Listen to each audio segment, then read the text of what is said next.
Karina's going to have a baby, I'm leaving her. I'm taking the car and the apartment, said the husband, expecting tears, but his wife surprised him. For her birthday, Natalia decided to surprise the family. She invited her ex-husband to the celebration and hinted that she wouldn't mind if he came with his new wife. Why should we split? My son talks to him, he'll be happy that his father comes to congratulate me, Natalia told her friend Barbara. Barbara didn't understand why she was humiliating herself in front of her ex-husband, but Natalia just waved it off. She was no longer angry with her husband and lived for her own pleasure. 3 years ago, Mr. Peter left Natalia, announcing to her that he could no longer hide the truth from her. My accountant Karina is pregnant, he declared, returning home in the early hours. Congratulations. So what? She'll go on maternity leave, we'll need to find a new accountant. Natalia feigned surprise. She made a point of acting like nothing was happening. Perhaps she wanted to keep the family together, or perhaps she didn't want any scandals. Karina is pregnant with my child, I'm the father, Mr. Peter rolled his eyes. He was amazed at how naive Natalia could be at 47. Didn't she understand that he had long been living 2 lives, that he came back from his business trip tanned, not because work matters brought him to a sunny city, but because he spent a whole week by the sea with his mistress.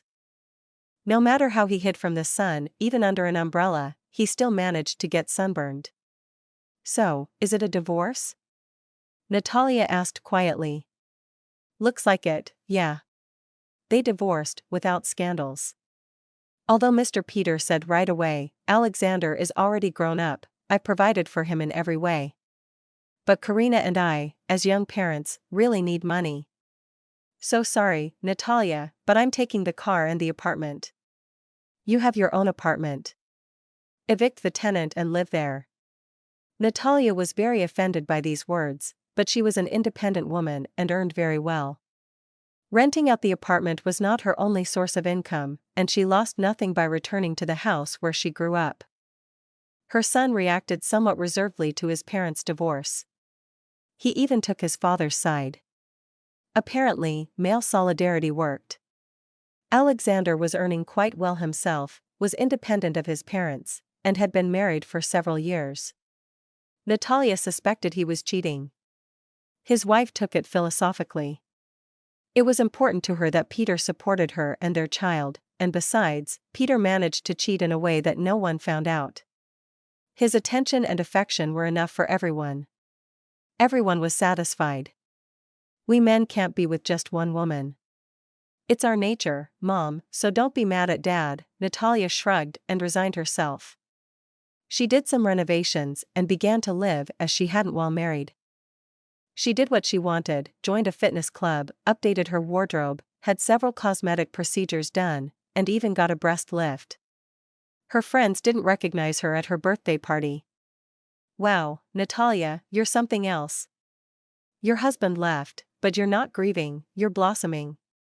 You look like you're turning 30, not 50, and it was said with such envy that Natalia understood it was a compliment from the heart, and she really had improved. Natalia squinted, hinting that there was more news to come. She's got herself a man. Wait and see, she'll introduce us, the friends gossiped. Anything's possible. Are you jealous? Barbara chimed in. No, just curious why she's all blooming. And indeed, Natalia didn't come alone to her birthday party. She was accompanied by the handsome Dmitri. Did our son come with a friend? Mr. Peter asked, approaching his wife. No, this is my boyfriend. Isn't he a bit too young? Doesn't it matter to you? You're not too old for Karina, Mr. Peter didn't get a chance to respond. Dmitri approached them and hugged Natalia. He looked about 30. Natalia indeed looked better and younger. The age difference was noticeable, but not enough to cause outrage or condemnation of her choice. However, this couple deeply offended Mr. Peter, and throughout his wife's birthday party, he sat there, simmering with anger, and whenever possible, he mentioned the birthday girl's age, as if wanting to hurt her. But Natalia didn't take the bait. You know, my dear ones, today I've turned a year older. I have a grown son, a wonderful grandson, my own business, and fantastic life experience. I can say that I regret nothing. And it's at this age that I've realized life is just beginning. Dimitri and I love each other, and she handed him the microphone. And we want to get married, he said, then pulled out a ring box from his pocket. Natalia gladly accepted the gift and said yes to him. The guests applauded, but many began to whisper to each other. Especially Mr. Peter, who was puffing about something while talking to his wife. Over the 3 years, Karina had gained some weight and wasn't as beautiful as before marriage and childbirth. Their child grew up very spoiled and restless. He didn't give the young parents a moment's peace. This was reflected on their faces literally. Peter became gaunt and nervous, and Karina looked like a tired mom. But Natalia didn't care. She rejoiced for herself, anticipating a happy life. In her heart, she didn't feel like a Jubilee celebrant who had just turned 50. She felt like a young, flourishing girl. And that's exactly what she was. When the guests dispersed, Natalia's son approached her.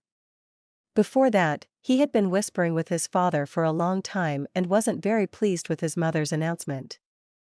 "Did you rush into things, Mom?" "What do you mean, Alexander?" "About the wedding. He's Alphonse. Just look at him, young and handsome." "I thought you loved me, son?" "Of course, I do." "Then why aren't you happy that I have a young and handsome man? Do you think I deserve an old grouch?" "Well, no," Alexander was a bit taken aback. "Where did you find him?" "At the gym." "He's my trainer," Natalia smirked. She expected this conversation to happen. "You're out of your mind. He'll just use you." "And what's your problem with that? You're not the one living with him, are you?" "I'm worried about you." "Alexander, darling, live your own life, and Mom, as an adult, will decide what to do." Alexander shrugged and left. He himself didn't understand why he got angry with his mother. Apparently, it had something to do with the conversation with his father. Mr. Peter had really turned him against Dimitri. Natalia's friends also criticized her. Some even stopped talking to her. But Natalia didn't care. She understood one thing: age is just numbers in a passport. She was a mature and accomplished woman who could afford anything. And Dimitri, if he was an Alphonse, was a very skilled, caring, attentive man who fulfilled all her whims and desires. He earned well as a trainer, but Natalia didn't rely on his money. She had her own income, and they lived comfortably.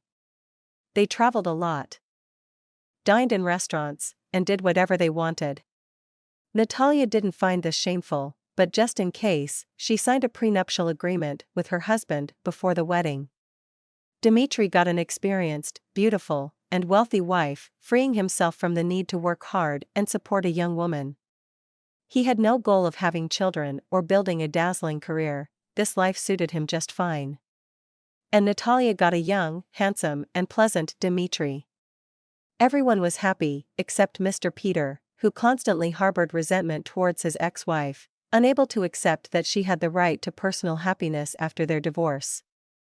"Do you judge Natalia for her choice, or do you support her?"